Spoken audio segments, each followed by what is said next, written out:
Welcome to the North End Podcast. I am here with JP and Luke. This is your Euros special. I know we all know you wanted it. Everybody's been asking, so I'm gonna check in with the fellas. Luke, everyone, JP's been asking, and we brought him on. And we brought him on just so he could talk about it. But that's fine. That's fine. We'll get a few peeps. Luke, how you doing, brother? Good to see you. I'm good, man. It's always great to see Bri. Obviously, I don't know about the other guys, but I've really missed talking about football. It's a great thing, and I think the Euros are exciting. We've been waiting what feels like 24 years for this. I know it only has been like an additional 12 months, but it's great. I'm really enjoying it. Yeah, me too. It's been fun so far. JP, welcome back to the show. It's been a while since we've had you. It's good to see your face, and welcome. Thanks, guys. I love the show. Always love to be back. I'm a little sad. Paul and me always kind of give a little banter, and he's chickening out. It's fine. We'll bring him up on the next one. But I'm glad to be back. He has the link, so he may join us, and if he does, then we'll get that banter rolling. All right, there we go. Scotland got spanked. That's why. Yeah, exactly. Well, for him and me. Sometimes I feel like it could be sexual tension from his end, but I don't know what's going on. It's got to be from his end. It's got to be sensual tension from him. Because Bri's known him a long time. And it's yeah. with almost everyone. It's disgusting because he's a married man. Yeah, he oozes it with the fellas. He doesn't hold back whatsoever, which is good for him. Everyone digs confidence, man. It's Pride Month, right? You may as well be proud of him. We're happy for him. We're happy for the Manias. He's never going to get anywhere because he never gets anyone's names right. He'd call me Luck. He'd call JP Joppa. Britain Island. Yeah, he never shows up. Yeah, and he's never here. You can't get it right. It's terrible. Anyway, we've had it. Oh, we should talk about dicks first because we usually do that in the first 5 minutes of the podcast. So dicks. There we go. Got it out of the way. Quickly, I wanted to quickly ask JP. JP, who are you supporting in this tournament? Well, I mean, I would definitely say my second home is England, so I'm definitely supporting England. I'm not all about coming home, baby. It's coming home. I'm not all about it's coming home. We'll get into that a little bit. We'll get into that, yeah. But I started looking at all the stats about a week beforehand, and I said Italy is going to get to the Final Four, and I said this is a team that's going to do a run again. And one of my buddies, David, said, you know what? The first game's going to be 1-0, maybe 2-1 if Italy's lucky. They just don't score enough goals. And I'm like, watch it, man. They don't give up goals. And I should put money on 3-0 down because they went and won 3-0 after I said it 20 times. 2-0 up right now. We are recording this at the time that Italy is playing Switzerland. It's 2-0 in the 57th minute. And they're looking good. I have to say that they came into this tournament. Some of the statistics are ridiculous for Italy. Yeah. I think they hadn't lost a game since 2018. It was like lost 18 games. Yeah, 18 game it's 26 game streak without losing. They had a couple of draws in there, and then 18 game winning streak at the end of that 26 game. And they'd only conceded like 4 goals. Yeah, it's absurd. Mancini doing a job over there. Fantastic stuff for Italy. And I agree. We talked a little bit beforehand that they're a dark horse. I don't think they're a dark horse. I think it's Italy. It's hard to make them a dark horse, but I don't think anybody was considering them as a favorite. So I think that's probably your point. And I'd have to agree with that. And there's a few other teams that stand out for me that are similar to that I think Portugal looked really good. I was impressed with them watching them play. Lots of good players on that team, lots of big players. But we'll get into that a little bit. I'm going to let Luke run the show today, folks. So Luke, over to you, buddy. Thanks so much, Bri.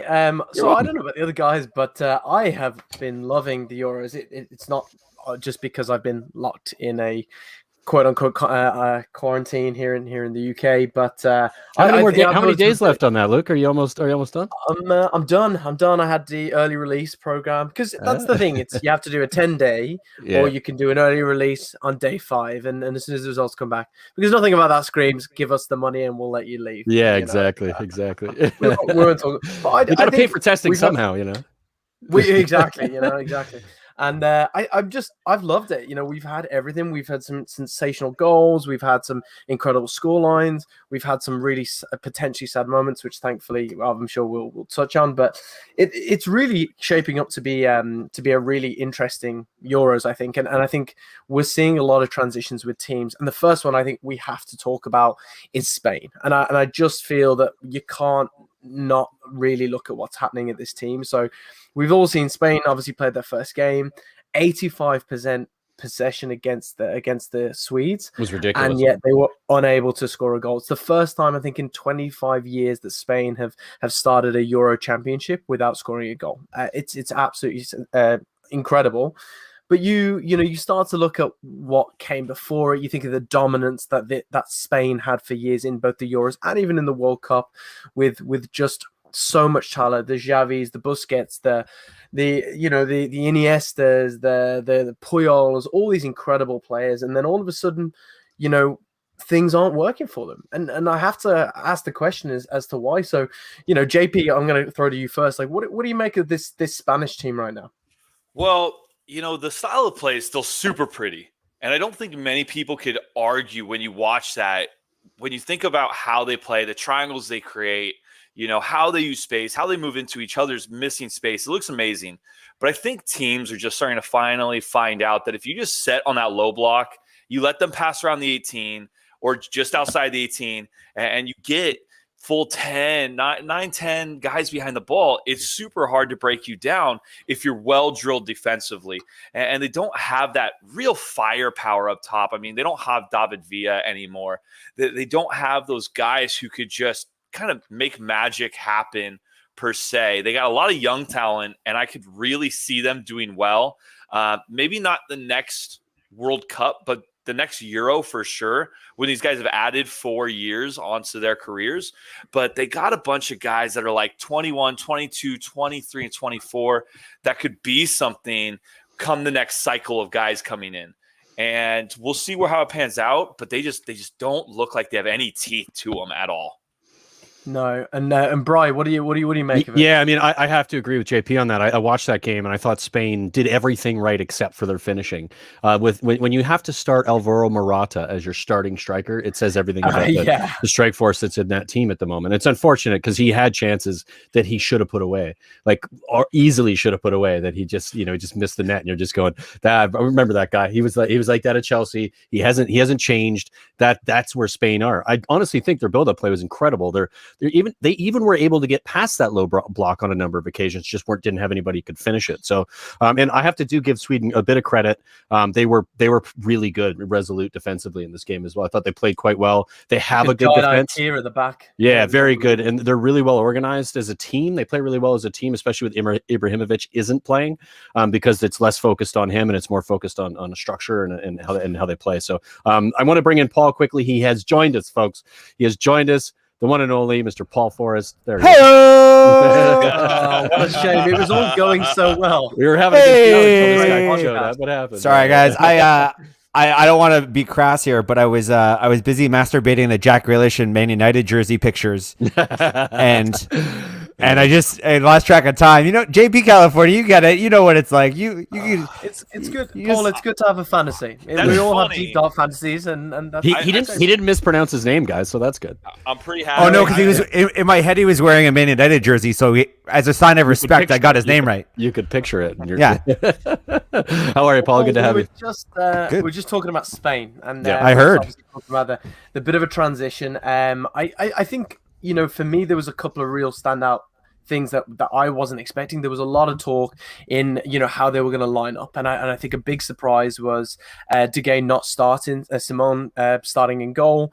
1% of all Euro fantasy footballers have picked him in goal. I was one of that 1%. I'm very happy with it, and very surprising. But you also has Asbel Laqueta, Champions League winner, sat on the bench. There's a lot of very surprising people left out of that starting 11. Paul, what do you make of Spain? And was there anyone that you were surprised by? Well, no, I think I mean, come on. Sweden got lucky a little bit. Spain were so dominant. They look like they've been playing in the tournament for weeks. They couldn't finish. I heard the tail end of what you guys were talking about. Fundamentally, there is a striker issue at Spain. Predominantly what the issue is, Gerard Moreno is the guy who should be starting. All the Spanish press are like, the guy scored 24, 25 goals last season. His form makes him the striker in form. Like, the idea that they keep sticking with a guy who is talented, but is also famously snake bitten and has been for 3 or 4 years is kind of laughable. Is that talented or is that crap? I don't know. He's like a weird kind of mix of things. The Chelsea curse carried all over the place. Chelsea curse, yeah. So I think Spain are just, I think they showed a lot to be really promising. It is a tournament. You can have a day at the races like that. Sweden were fucking great working their asses off for the low block, but like at the same time, this was a very dominant Spain performance. I just think that I saw enough to say, wow, Spain, like, I think that they can score some goals, which I expect them to do the remaining 2 games, they'll get past this group stage. And if Sweden can play that buckled down, hard knock style again, they'll be tough to beat. Their goal scoring, Isaac is, I don't know. That guy could score a hat trick next week, and I wouldn't be surprised. A couple of things he did against Spain, I was just like, "You're good. You are so looking good." player. Very Yeah. talented. Good looking Very player. talented Yeah, player, young too, for sure. 21. It's like he's Yeah, got like a life ahead of him as a top striker for sure. He might be a cheap pickup for an EPL team. Maybe Yeah. the Norwiches of the world could come in, grab him for a quick 10 mil and see what could happen. I mean, he was every attack for Sweden. He every was. single one. He controlled everything. I think he could probably get mid-table. A little bit higher than. But are they gonna? Is Than a a Norwich. mid-table team gonna take a risk based on what they saw? Probably not. Yeah. Well, you guys, like, watch the rest of the tournament. sorry, and see, maybe. you kind of have to know the story with him. He's a Borussia Dortmund player who's on loan. Like, he is going to be essentially, when Haaland goes, he's right back into the yellow and black. Like, they've got this really sweet setup where he's gone off and he's going to turn into a great player, and then they'll just buy him back for a super cheap price when they sell Haaland for the 120 million that he'll go for one day. So I wouldn't get too excited about seeing him in any mid-table anytime soon. Did you guys see Riyad Mahrez was blowing up Twitter, calling himself Agent Mahrez because he's partying with Haaland right now? Yeah, I saw And then that, he actually tweeted afterwards, was just like, "Guys, calm down, I'm joking," because obviously his DMs were probably lighting up. But it is, I think it was a really interesting one. But for me, the really standout game, just because we can all laugh at Paul, was Scotland getting slapped all over the pitch by Czech Republic. Oh my God. Well, how great was that? Fantastic stuff. Oh wow! But we pretty have awesome. to talk. Looking about forward to Friday. I that take him. sensational second goal by Schick. 2 goals in that game, 1 from the halfway line. Absolutely beautiful technique in that finish. And a player that's been involved, I think it was in the last 10 goals or assists, he's had 8 or 9 of those in all the qualifying. So if you're looking for a cheap pickup from a team that looked like they could maybe score a number and assist a couple, I think he sat there at about 8 million for a forward player. So great. But Paul, how do you feel about that one? That was hard. I honestly felt for the Scottish because I thought you did so much right other than what you needed to, which is put the ball in the back of the net. Listen, that's fundamentally the perfect Scottish football experience. It's just in a bigger stage than we're used to. We outplayed our opponent and we got beat by like the goal of the tournament. Like, it's everybody walked away from that going, yeah, that's right. That's about right. There it is. That's Scotland for you. And then we're going to go off and potentially beat England. Who knows? We don't know. But Scotland are happy to be in this tournament. I don't think anybody was really expecting them to do much. I was heartened by what I saw. They played really well. They obviously played with heart. So great to see the Scottish fans doing their thing. So much of watching a Scotland game is actually appreciating the fans for what they do and the passion they bring. But yeah, I mean, we got beat by a goal that was 4 yards in from half. Like, that's awesome. It was a ridiculous goal. It was fun to watch, but yeah, that was but must have been a bit painful because you thought you might be able to at least get a draw out of that, but unlucky. But also fantastic. Yeah, it was really interesting. I was watching the commentary afterwards. I think it was Casey Keller, who is an old American goalkeeper, who basically was just like, "Hey, we know Casey Keller." Yeah, he's like, that was a great goal, but that goalie was in no man's land. Yeah, I was wondering that myself. Yeah. He's like, he should have been on top of the 18, maybe the top of the arch, but that's it. Like, he was up there like he was a last-minute defender, and he was 20 yards off of where he should have been. So, it was a great goal, but I think looking at someone else's mistake and making that a great goal too kind of takes away a little bit of the flavor of it, but it was still a great goal to watch.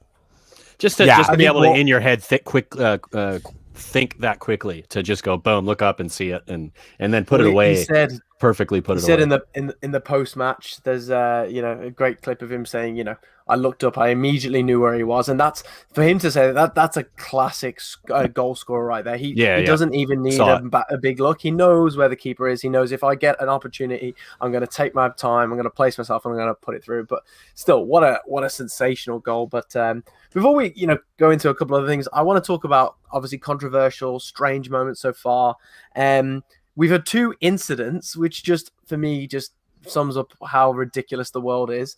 First, we had Cristiano Ronaldo scoring 2 goals, looking brilliant as ever. And he goes into the press conference, and the most talked about thing then for that game or that day is him moving the 2 Coca-Cola products off the table and going agua. And do you know what's funny is this is how reactive markets are in the modern day. They lost $4 billion off their market share that day, their market value. Now they have come back up again. They've recovered a decent bit, not the whole $4 billion. But we've also seen it now yesterday with Paul Pogba, when he was giving his speech after, or his kind of chat to the press afterwards, moved a Heineken off the table because obviously he's a practicing Muslim. It was a 0% Heineken, and I'm sure Heineken will come out and stress that. But I thought it was very funny. So what do we looks like a beer though, right? Look like they're marketing beer. So. It does. Yeah.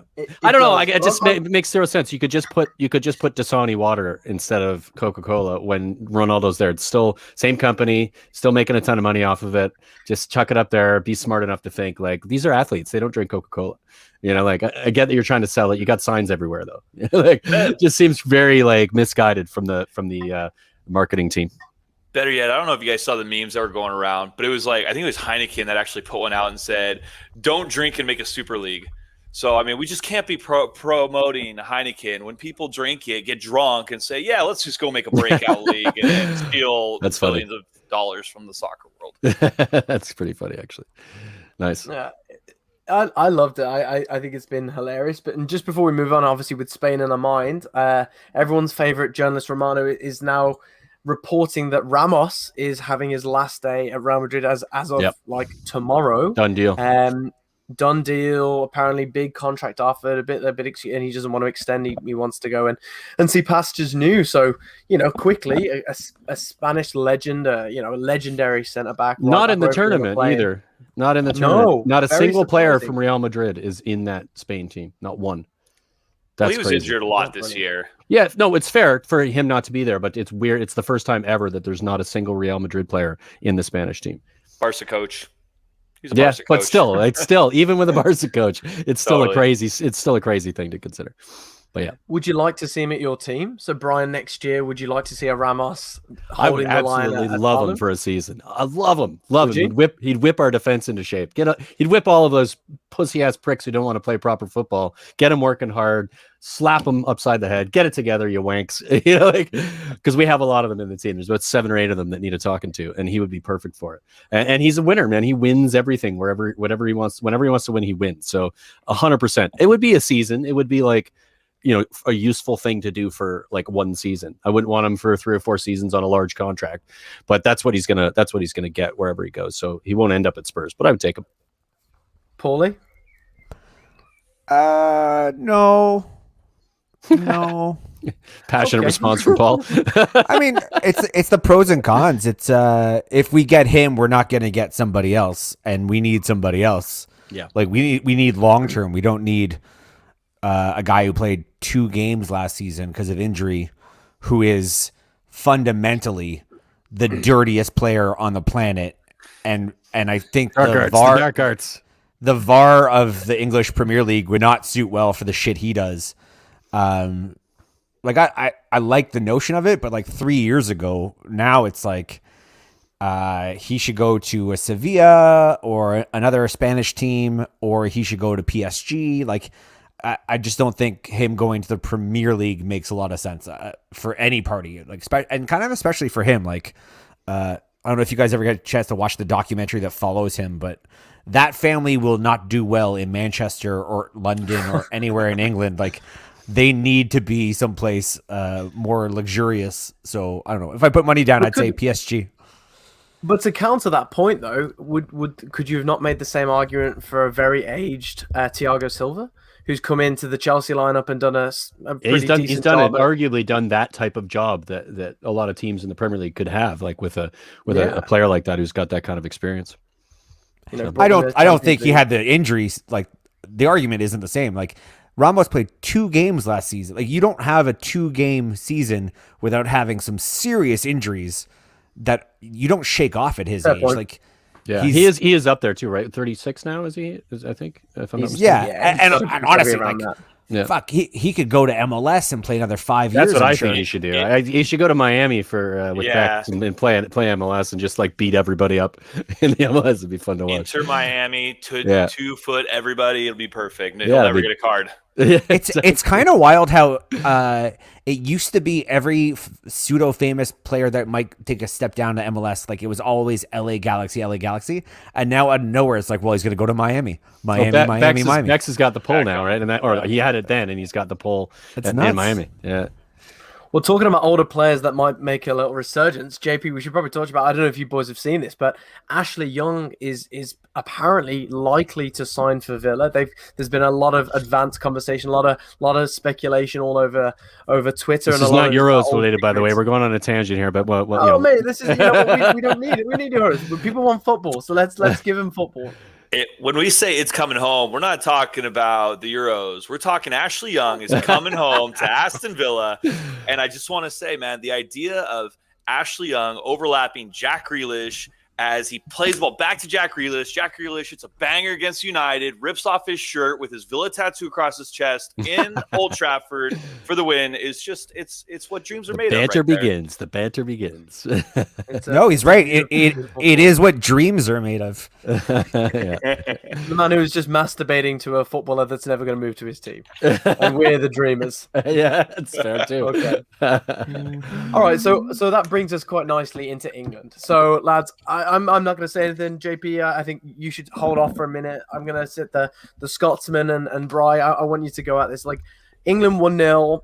Decent performance, nothing to stand out. There was a number of things that I have issue with, and I know JP has a little issue with it as well. But what did you make of it? What did you think of the lineup? What did you think of the overall performance? For me, I thought the lineup had a few strange things, but I thought it ended up working. That I didn't expect it in. Okay, so I did expect for Trippier to play on the left. I think I said that in like 3 different WhatsApp groups. They're like, "Why is Trippier there?" I said he's going to play left fullback. And they're like, "Why is he going to play left fullback when you got Chilwell and what's his nuts? The other left back." Shaw, thank you. And so you have those two, and you'd expect they would start in front of Trippier. Of course, first game starts, and there he is. Ended up playing quite well, and it worked because a lot of Croatia's forward play comes through that side. Forget the foot guy's name on the right. I'm terrible with names. Sorry, folks. I'm not as bad as Paul. Walker. I won't even try. But yeah, their right forward. He was isolated with Trippier, and he did a good job of defending. I thought there was a few.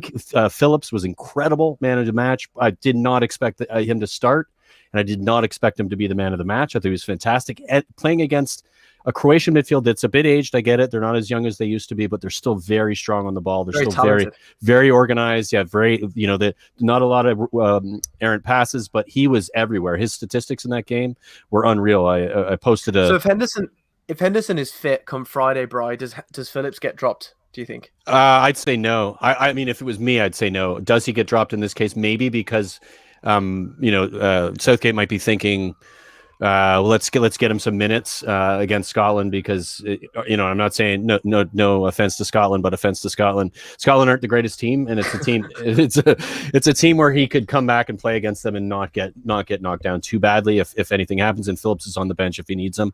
I thought the standout performances were probably Phillips. The biggest disappointment, despite him scoring the goal, was Raheem Sterling and his inability to do anything with the last play every time he gets the ball, except the one time when he gets lucky and he clangers off, does a clanger off the keeper and ends up going in the net. It was not a good goal. He was a shambles, but he did create a lot. But every time he got into a position where he had like a good, solid, easy pass, he took the really, really bad route and ended up giving the ball away, or just the play ended up dying. So he was disappointing. I wanted to see Grealish. I know we talked about Grealish quite a bit. I really wanted to see him come in. He looked like he was about to come off the bench before that goal went in. When the goal went in, I think he ended up sitting back down.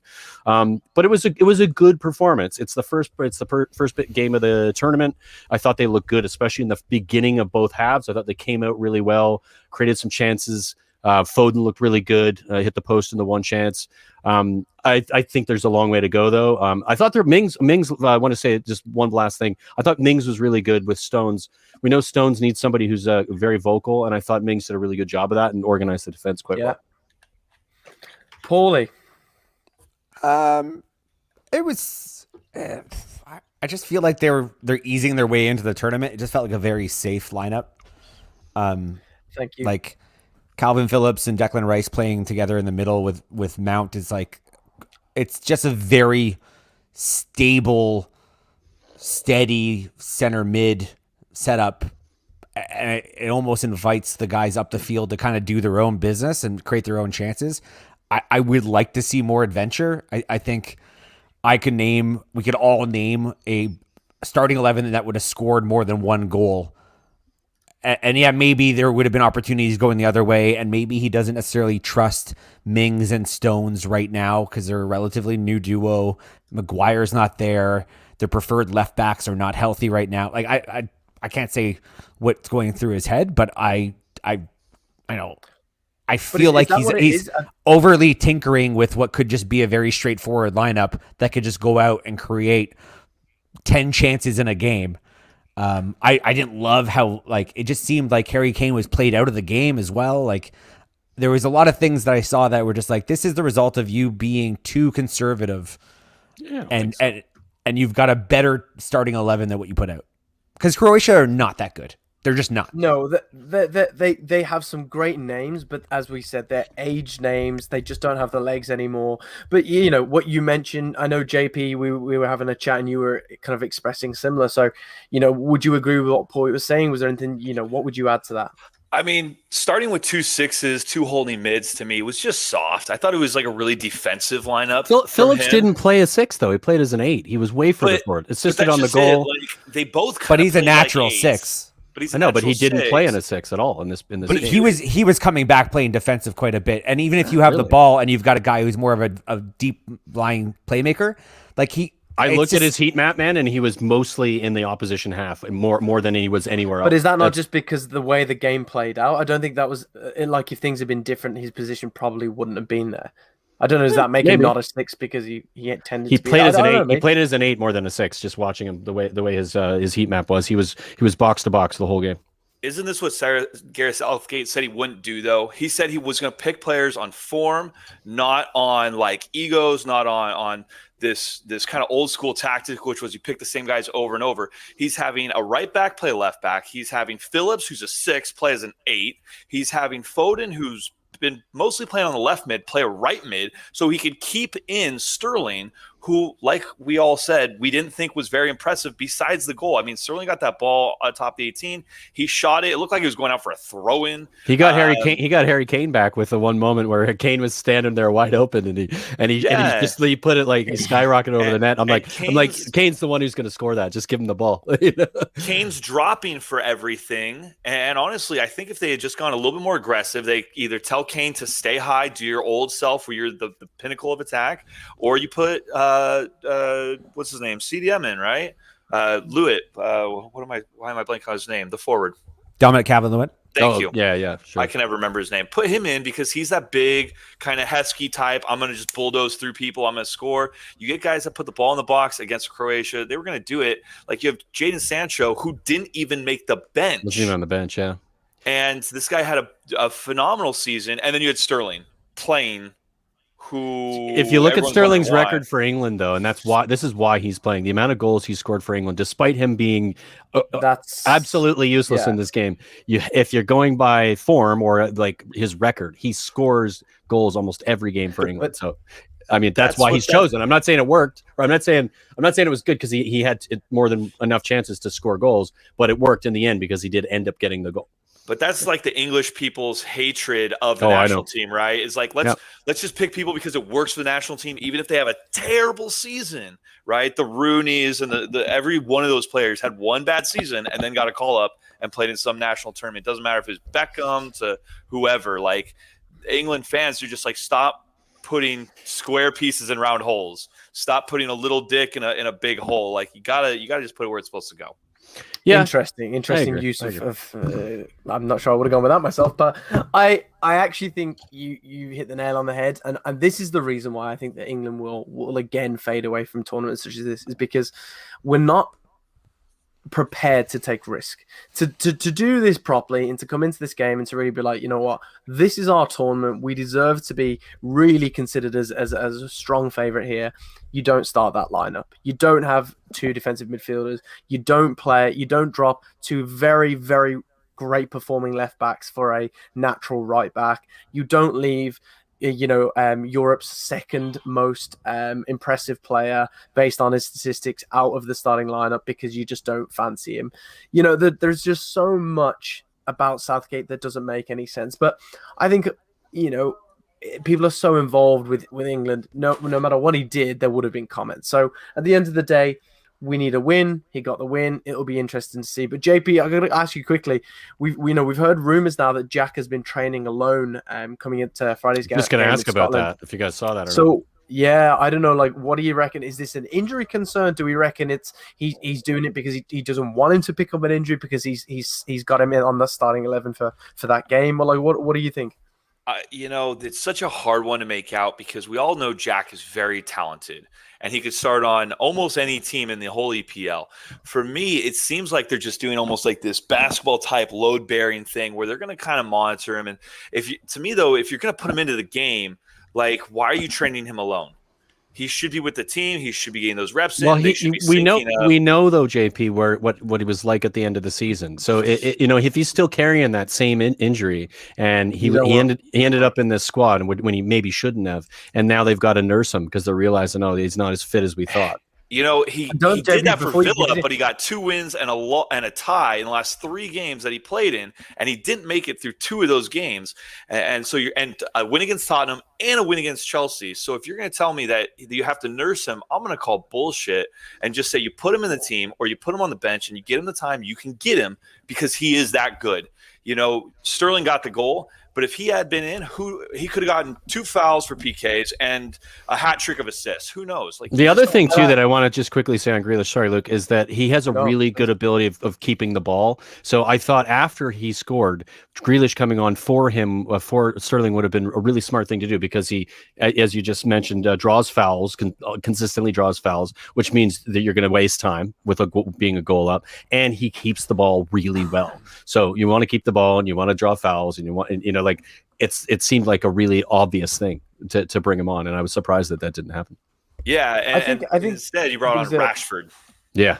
I think Jack Grealish, I think, is the second highest performing chance creator in the Premier League. I think he created 38 chances, and I think that fell just below like De Bruyne or something like that. But he, there's no argument on how good he is, how talented Jack Grealish is. But JP, just as a villain, I think we must remember that training alone and not training leading up to games. You know what it means. Something that Villa legends do. Paul McGrath didn't play for 5 days before the greatest performance of any centre back of all time ever, and the same with Ledley King. That poor guy had no cartilage left in his knees and was still able to turn it up. Paul, what's happening? We got live updates from Paul. He's keeping an eye on the game there. Listen, I don't know if you guys have talked about it because I missed part of your discussion. I get that we like talking about Jack Grealish, and I get that England, blah, blah, blah, blah, blah, blah. But you guys got to talk about Italy. Italy just fucking beat up again 3-0 today, Switzerland. They just scored their third. Immobile scored from distance. Italy looked good. They look really good. Well, this is going to be my next question, Paul. So lead into this. I'm like, where after we've seen everyone play the first game, who's your team? Who are you really thinking? You know what? This is who I'm thinking. Is Italy where you're placing your bets? I still have very solid numbers, like cash money on France to win. Like I just feel like they are still at the pinnacle of where they are as a generation for France. I still think they have the right players to do very well in a tournament. Like the fact that they can bring Conte out there and unlock, like you see what happens with Pogba on paper and in reality. Unbelievable. It's a different player with Conte on the team, isn't he? Yeah. You know, and if I was United watching that, I'd be like, okay, well, 200 million for Conte. Yeah. Or like anybody who can just eat up grass. A Like defensive just anybody. midfielder who's solid. Oh. Yeah, that's what you need. Wow. It's nuts. So my take is France. I think are going to win. The team I think are going to go farther than I thought they would. They're so good looking right now. Is Italy? I think they're going to be my surprise package. It's hard to tell with Portugal, but I think if Portugal can get out of this group, they are still that tournament team that all of a sudden can score out of nothing, and are still pretty sound defensively. So I'm not seeing too much out of England. I think England is still they get overhyped by the English press. They get overhyped by everybody who's familiar with the Premier League. There's a lot of brand names everybody gets excited about. I haven't seen that much yet that makes me think that they're going to be that good. I think Belgium look really good. I think Belgium will only get better when De Bruyne comes in, depending on how he settles in, if he settles in. But right now, I think France and Italy are the two teams where I'm like, fuck, like you can really see them playing degrees above everybody they're playing against so far. JP? Yeah, the one thing I gotta say is Italy know their job, right? France, everybody knows their role and their job. The one thing, and I love Belgium. I want Belgium to win because I want them to get a title, but I don't trust Martinez to not tinker with it or to not screw it up. Yeah, Like, he's their weak link. I see Southgate screwing it up. I see Martinez screwing it up. Portugal, like their coach would screw it up, and Cristiano would say, "No, you're wrong. You're going to get fired at the end of this tournament, so go away." And they'd be like, "Okay, let's listen to Cristiano," and he'll probably get them to the semis. You're the boss. Yeah, and you know, you got France who are just doing like unbelievable stuff, and Italy where it's like their coach is like we've talked about. He's just set them down. He's told them their roles. They're defending well. He's letting the attackers attack, and he's picking the squad. They look like they're further along as far as a team than any other team in the tournament, even including France. Even watching France yesterday, I still think Italy look like they've been in the tournament for a week, whereas every other team kind of looks like they're just getting their feet. You know, it's impressive. That just continues to blow me away is two things. One, the sheer youth that is Mbappe, and two, he's ridiculous. Frightening speed of him. Frightening speed of it. Like him chasing that ball in the 67th, 70th minute. It's as if he hadn't done anything. I don't think I've ever seen a footballer run so quick. What an athlete! But just to come back to I think it was Hummels that made that ditch tackle. What an incredible tackle that was! From a defensive perspective, it was fucking beautiful. Brilliant, brilliant part of football in that moment. And off the back of that, Germany. You know, this is a very competitive group. France, Germany, and Portugal. Obviously, Hungary, unfortunately, not. Germany are going to struggle for goals, though. Are they going to get through the group? Chelsea curse. It's happening again. Look at Timo Werner, man. He can't hit the broadside of a barn. Then you got Morata, who shouldn't even be in the national team. It's a Chelsea curse. Holland should never go there. Yeah, I don't know if they have a curse. I mean, they win a bunch of stuff, so there's not really a curse. It's just that there's certain players that go there and fail. You know, they just won the Champions League. Yeah. What curse? Yeah, but the strikers. Whoa. If you're talking about Spurs, I might agree. I'd be like, do you know what we're talking about when we say the Chelsea curse? Because your answer suggests that you don't quite know what it is, Brian. The Chelsea curse is that strikers go there for a lot of money and then they end up shitting the bed. But that's not necessarily true. That's got nothing to do with how they performed this season in Champions League and all that. Name the striker that performed well. That, Paul. There's a bunch of them that they've gone there and scored a shit ton of goals. So it's a silly thing to say. It's just that. Go down the list of actual strikers that have done that since Didier Drogba that did it for a sustained period of time, where it didn't eventually fall off. Like Costa did well for a season, and then it fell off the rails. Didn't just fall off the rails, spectacularly fell off the rails, where he was going into clubhouses and eating cake at halftime. Like he went nutty. He doesn't even have a club right now, Costa, right? No, I don't think so. Is he still Anyway, not off picked up? track, folks. He's Let's still get back out. to it.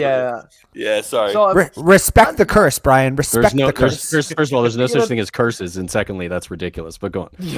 Here comes Brian, the stats man. A, you're full of shit. B, that's absolutely ridiculous. And C, shut the fuck up. No, Brian, thank you so much. I absolutely agree. I just want to, chat very quickly, and there is no doubt that Germany have some still sensational players. And there's another part of, Tinker Tailor Soldier Spy. Was that the best potential lineup? They had no Leroy Sané. He came on. He didn't perform though, did he? He looked a little bit out of sorts. He didn't, but he didn't really have a whole lot of time to perform. He shouldn't be a starter though. He's not starting for Bayern Munich all season. He's not a starter for Germany. But based on that team, I don't know. I don't. There's players that I don't think, like Gosens. I don't know particular Gosens offers. I've never really been that much of a fan of him. Havertz was kind of nothing to be seen. And Gnabry, I think, was the most forward playing player. Like, great player, but is he nullified though? He the guy you want? I think in that game you got to give France's defense a lot of credit. They were fucking solid, really, really, really solid. Oh yeah. Every chance that Germany started to create, they got smashed. They got kiboshed. Nothing. They weren't breaking through the lines at all. It was really, really good performance from France's defense, and they sat deep once they scored, and then just counterattacked and just was like, all right, let's send Mbappe. Just did it over and over again. It was hilarious. I'm like, this is what Germany are going to do. They're going to try to break them down, not going to be able to, and France counterattack, and they did it incredibly well. Probably should have won 3-0 to be honest. Just from the talent as well that they have on, just looking at the bench that they had, Zuma, Champions League winner, Dembele, Dembele just sat there, Luca Digne from Everton, cracking left back, Coman on the bench, Ben Yedder on the bench. Like, it's absurd. They could start a very, very impressive 11 almost off the back of who was on their bench. So, would you have like anything else? Like, what? Anything else? We're talking how we all know that Germany's had kind of a struggle the last 2 years, but we also have to realize it's really hard for us to compare Germany to anybody else in the whole tournament when they're playing probably the favorites of the tournament in the first game. Like that's a junky setup for us to be like difficult one to. Right. Like France could literally go play Italy, who we've just been, jerking off, and they could beat Italy 4-0. And we would just be like, all right, Italy's done. Like they're not that good. Where Germany could literally probably be maybe like 5th place ranked for this tournament. And they're playing France, who's just so good. This is kind of like what I don't like about talking about these tournaments. Like, so many things have to settle for the first game or two. And then we haven't even got to the fact that like Italy's opponents have been way easier because their group is super easy. Yeah, we're talking about the group of death when we're talking about France and Germany. Yeah, so it's like you can't really tell until the next round like which teams were actually at the races fully and which teams are just like, as they should, beating the shit out of Switzerland. Like the Switzerland team though isn't as bad as a 3-0 defeat. Like they have some players in there and they've been done reasonably well leading up to I know, it. but to JP's point, JP's point is like if we saw Germany play Switzerland, we'd probably have a better sense of where they match up to Italy. Yeah, we just have that 90 minutes they played against. We have one game so far, basically, the best team. Yeah. And the tournament's expanded, and it now means more teams get through. So there's kind of this like it's almost watered down in a sense, and we don't know if that momentum can be built properly because some of the teams won't get a chance to. So it is a bit frustrating, and it will get better as the tournament goes on, and then we'll start to see certain teams stand out more, which is inevitable. But it is a bit watered down. 1-0. It was only 1-0. It was close. It could have been way more, though. Let's be honest. It could have. Like when we think about the chances that they screwed up on from being offside, like just offside, France probably should have won 4-0 in that game. Like there was like three other chances that was like inches offside, and they don't. You know what I love? And with the VAR, they're not doing the whole Premier League with the grid thing, and they're just like yes or no. Isn't that great? And so great. Have we seen maybe a change? Could there potentially be an improvement on VAR? Because I think what we've all enjoyed most is how fucking quick we get. Hey, is there a decision? And every decision's been correct. Every decision I've seen, I haven't seen one that's been incorrect. Like we were littered with in the Premier League last year. It is frightening how bad the English FA managed to balls up a VAR. Well, you know what it is? It's that the English and we've talked about this before, and we can make it quick. But the English referees are terrible. They're just bad already, and then you're asking them to do more, and in a thing that they don't fully understand, and it just points it out.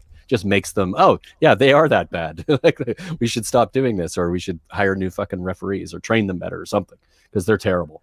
Really, I think really Gary terrible. Neville just said that, just posted something on how the world's showing the EPL how they should use VAR. Yeah. And, you know, pretty much the English just gave them the middle finger when they wanted to do VAR. And now everyone's like, well, you know what, England, you suck. Like, you should have figured this out. And hopefully EPL is taking some notes down and they're going to make some changes. It's like this. It's like this in the MLS too. The MLS is the same. It's so fast. There's no gritting. They're like, oh, yep, it's good goal, not good goal. Boom, and it's done. It's like you're not thinking about it. It's as if the ref just made the decision, and that's how it's supposed to work. And so it has been refreshing. It's been really refreshing. I've enjoyed it.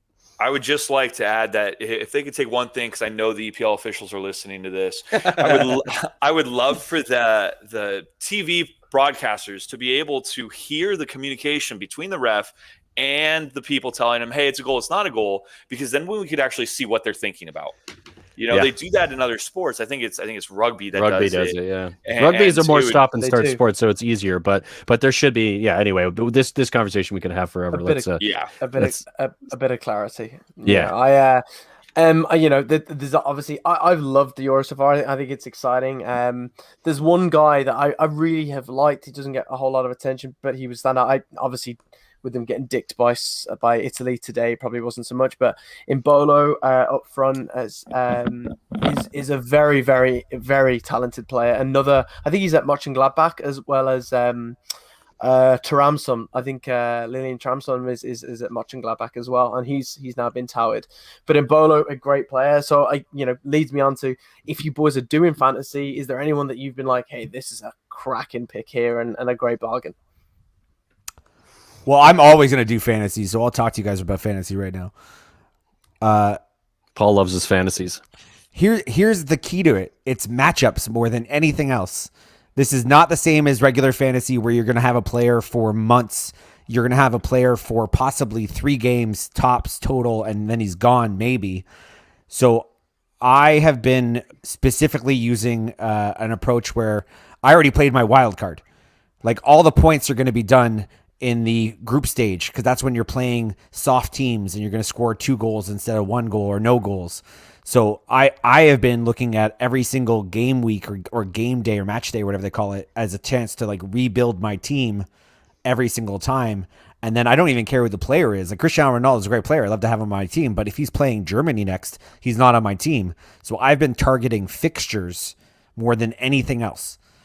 And I think that's how you get fantasy points in this game, more, as opposed to Premier League fantasy. How many points do you have? I'm 3rd in my pool so far. But that approach won't really work out until this week, because this is the first week where I've just rebuilt my team specifically. You know what I mean? Like, with some new data to use. My first game week, I built it for the first week. I think some of the guys in my pool are also doing the same thing, because we're all kind of like targeting players that I don't think you'd want to have them for very long.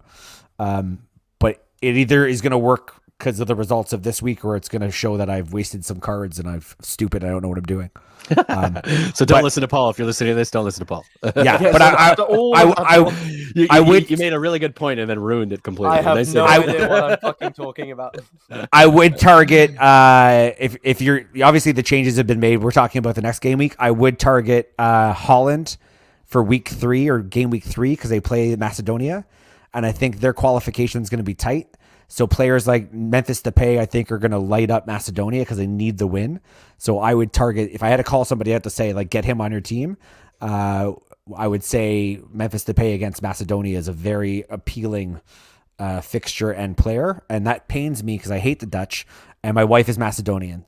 But they've had their moment. Is she North Macedonian though? Just kidding.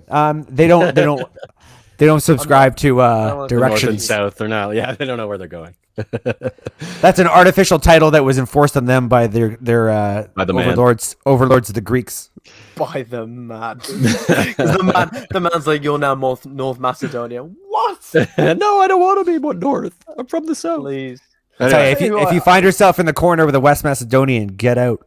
Get the fuck out of there. That's true. I would totally agree, actually, Paul. I didn't really do a whole lot of a pressing. I kind of made it last minute, and I was like, oh crap! I actually didn't even know how a lot of the points were working, but there was a couple. That all sounds right, Luke.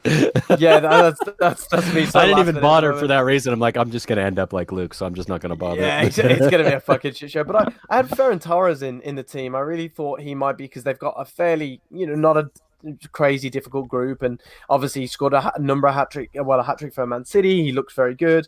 He was probably their most attacking threat in that game against Sweden. So this week they've got Poland, and week 3 they have Slovakia. So that should be, if the Spanish are going to turn up and finally finish, then I think that could be an interesting. You may want to go for Moreno in that scenario as well, because I don't think Morata will start. I want to be respectful to the audience and correct everything you just said. Danny Olmo is the most attacking force in Spain right now. He had 6 shots that first game. He was the most likely and most dangerous looking player on the pitch. But he didn't score any. But he didn't have the eye. But none of them did. So I looked into their eyes. So it's because Olmo kept taking it all. Lomo. All right, let's he move would on be from the guy. fantasy, guys. Come on. Or avoid Spain. Avoid Spain. Avoid Spain. So ultimately at this stage, it's very early to make any predicaments. But is there anything that's making you think this is the year for this team, this is the year for that team? Is there any? And realistically, I think a big game, just for the most exciting game of the game week, is England-Scotland. This is a much spoke about, much touted rivalry. The Scottish have, first time in a championship in 246 years. So well done, Scotland. I don't know, Paul, this is your team. Are you turning up Friday, or are you just going to roll over and have your Scottish belly rubbed again? Well, it's a special matchup, man. Everybody's going to feel it a little bit more than they should for both sides. Or if you're Paul, it's a derby. It's a Burby. I can't explain. The English are a bunch of cunts, and they deserve a booting. Like, he doesn't have an accent, but Brian is a prime example of the kind of arrogance and entitlement that you get with the English. Wow, we've really hit it. We really struck a nerve with him here. Oh my God. This is a ball. And if you can, it's usually me that gets this angry about. If you metaphorically can kick him in the nuts, you would do everything you could to kick him in the nuts. And I think that's the kind of motivation that the Scottish national team are going to be playing out in the field. Now, having said that, they're going to lose, probably not for lack of trying. And they're probably going to lose from some sort of freak incident that nobody can explain, but we'll talk about for years to come. And that's what the national team will dine out on, the what if. You know what Scotland are? You just said it. Scotland are the fat child, and the parent looks across. Scotland are what I was when I was younger. When my parents would come to sports day, I'd really put my head down, and in my head, I had a chance. And they'd look and go, "Look at that fat piece of shit that's us." He's fucking not useless. a chance. But God bless him, he goes and he gave it a go. He ran around and got out of breath and didn't understand why. Happily, when Scotland get knocked out, their spirit animal, which is Wales, will go on to the next round. And then everybody can just immediately, it's like how the Portuguese immediately cheer for Brazil in the World Cup or vice versa. That's what all the Scots will be able to do, is immediately go over and cheer for Wales. Anybody but England will be the mantra.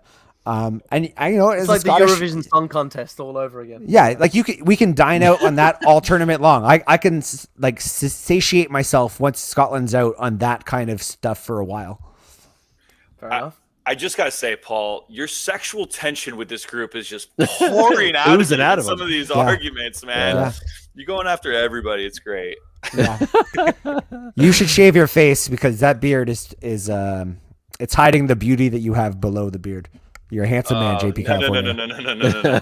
You don't do that. I've seen it without a beard. Here we go. The North End podcast has gone off the rails again, folks. Thanks for listening. It's been if you could get your beard and put it on Luke's face, he would be a real man.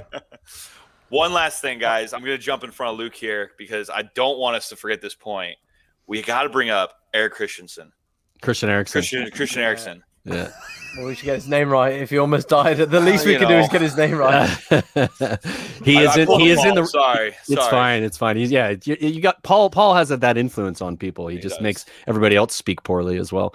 But yeah, I think we do have to talk about Christian Eriksen. It's a difficult moment in football, but fortunately, he looks like he's going to be okay, which is obviously very positive. But just like shocking, wasn't it? Again, just to see. And I don't know if you guys heard, but what I found was like Sky had David Ginola on. Do you know Ginola happened to him 3 years ago in a charity tournament? He was there for 7 or 8 minutes. I didn't even hear about that one. We also had Spurs had Fabrice Muamba happened a few years back at White Hart Lane as well, which was another one. So it you know, obviously Christian Eriksen for me was difficult because he was with Spurs for 7 seasons. It's a long time for a player to be with the club, right? He was a legend, incredible player. I wouldn't say a legend. We didn't win anything, so you kind of have to win something to be a legend. But we don't have many of those. It's been a while. I was going to say you're never going to have anything. Spurs have no legends. I didn't say we didn't have any legends. I said it's been a while. They haven't. You have to win something to be a legend. We haven't won in a while, so we haven't had one in a while. Luke, let's remember this and unpack this thought later. I don't have time for it. Just shut up and listen. It's pretty basic stuff. It's been a while since we've won anything, so we haven't had anybody that's been a legend for a long time. Point is Christian Eriksen is absolutely part of Spurs family. And for Spurs fans, this was really, really difficult to watch. For everybody, it was, of course. I'm not suggesting it wasn't, but particularly, I think Spurs fans, because it's only been a season that he's been away from us, and just feeling like, hey, I know this guy. I know him really well from being at the club for so long. See him in interviews, you kind of have a good sense of what his character's like, and it was really difficult to watch. Really, really difficult. So I'm glad he's okay. I'm gonna give a special shout out for that we all communicate. For what I saw, awful experience. Like, honestly, though, he goes down. I immediately was like, this is not soccer related. Yeah. And then there's a moment where the cameras get the full The BBC fucked that up completely. The milk bag compression that happens to your chest where you're made of goo because they're pressing down so hard. As soon as I saw that, I was like, okay, well, this is snapping ribs. And the world kind of paused and stopped. But while all of this was going on, I was so taken aback and impressed and emotionally charged by the conduct and behavior of the team captain. He was brilliant. Schmeichel, the keeper, his teammates that shielded his body. Terrible event. And only in the face of terrible events do you see people's characters rise up and show us how we should behave. And what the model should be. And the entire team, I thought, showed the world what teammates are all about, what leadership is. There was so many beautiful moments on that field that you just only get when there's a catastrophe at the same time.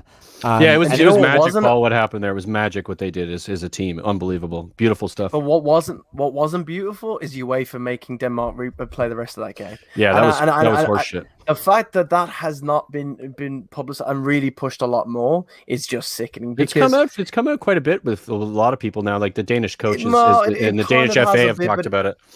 There's been no communication on, is there anything? There's nothing. It'll be pushed under the rug and be like, oh God, it's really sad, and we have a time limit to hit. But it's like there's just in no way should anyone be expected to continue anything that they do when they've just watched, a friend, such a long time colleague, whatever it is, a relationship collapsed and die because let's not like he was dead. He was dead, and so I think that's the one thing that really stood out for me. And also, I think there'll be a lot of talk now in regards to the coverage because the BBC, NBC, nobody cut. Everyone was going back and forth. Zoomed into his wife at one point when the captain was hugging her, and I was just like, "Come on, guys!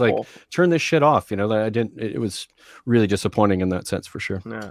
Not only that, but if I'm not mistaken, because I wasn't able to hear the game, I was actually getting breakfast that morning. I was watching it, and my whole group, it was 9 of us, we all stopped, and we're like, holy crap, we just saw someone die. But another guy reached out to me. He's like, dude, Taylor Twellman, he was saying such negative things about the whole situation, like the referees, and supposedly he was pulled mid-game, on air, and they replaced him during the coverage of this because he was doing so poor on the commentating side. Now, wow. I don't know if that's 100%, but I'm here in the United States. I know you guys aren't.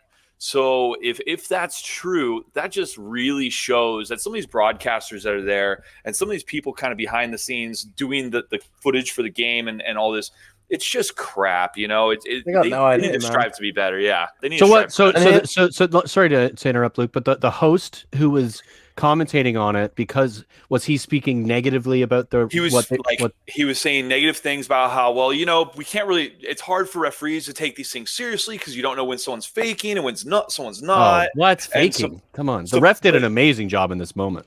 Like, it was so fantastic. bad. They pulled him in the middle of it, and it's like, if you pull a commentator in the middle, That's you crazy. really screwed up. And then he was on like 2 games later, he was commentating again, and I'm like, where's the punishment? Like, why is he to be punished? Really? Yeah.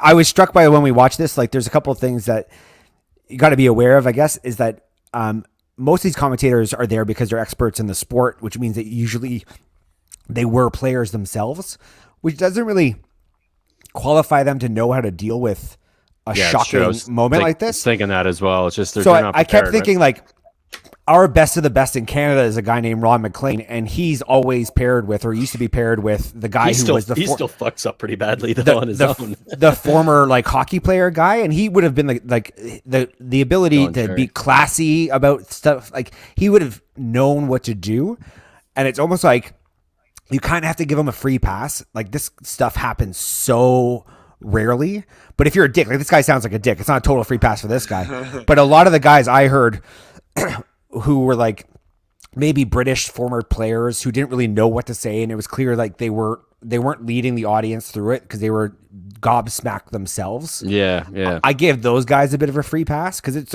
as a commentator, this is not sports commentatory anymore. This is the kind of delicacy that you have to have, like, when you're like on the 11 o'clock news tuning in live. Somebody live during a war or something, and they're like trying to hide from getting shot. It's like levels like that, ref. Yeah, fair enough. Like, it would be hard in that moment. I think. I just think don't say anything, right? Just don't say anything. I think JP, I think you've nailed it bang on. I think you're exactly right, and I think you make the point for us. They need to replace him with Luke Connolly from the North End Podcast, who is actively available. I think they need the host. He's got a better voice, so let's try that. Yeah, I should say in Canada it goes Ron MacLean. Ron MacLean is top dog, and then Luke Connolly below him as the new up and coming, nipping at his heels. It's a neck and neck in terms of like the cultural fingerprint of Canada. It's those two sources of information and comms. We should really bring Ron Burgundy into American sports. He should be commentating more. Will Ferrell is Ron Burgundy. Absolutely. It's definitely that would be brilliant. Well, guys, listen, I enjoyed this. I think we had a great chat. Paul, you didn't think we could do it, but I loved it. So fuck you. Bri, anything else you want to add? No, good stuff. Thanks for listening. Glad JP came and joined us as well. It's nice to have you back, brother. Fantastic stuff. Always great to have JP. Paul eventually squeezed in here and had a say. Connie, you did to us. Connie, he's just dealing with doing Connie things. But we have to stop letting him off for this because it's his lack of response doing Connie things. I honestly think he's doing literally nothing. Well, he actually has a job and like was working until 5, or at least I think that's the case. But anyway, let's not take the piss out of Connie anymore. He's masturbating to Jack Grealish and Man United jerseys. He makes his life bad enough on his own. He doesn't need us to make it worse. So. That is true. He is. But I just want to let the listeners know we'll be working on our YouTube channel over the summer. We will be doing a couple more of these as well, just as podcasts, but we're slowly moving to YouTube, and we're looking forward to you guys going to get to see our faces every day. And so Luke is actually going to have to fix his hair. Paul's going to have to not have his double chin and shave his beard. Paul's just going to have to fix everything. Paul might be Paul's going to have to wear a hat. Paul's going to have to wear a hat or just a mask, whatever works. Face mask. Yeah. But we're looking forward to it. So thanks for listening. I'm used to saying thanks for watching. My apologies. Thanks for listening. Check out our socials, the North End Pod 1 and the North End Pod on Twitter and Instagram. And we'll be back soon. Cheers, guys. Have a good one. Bye. JP.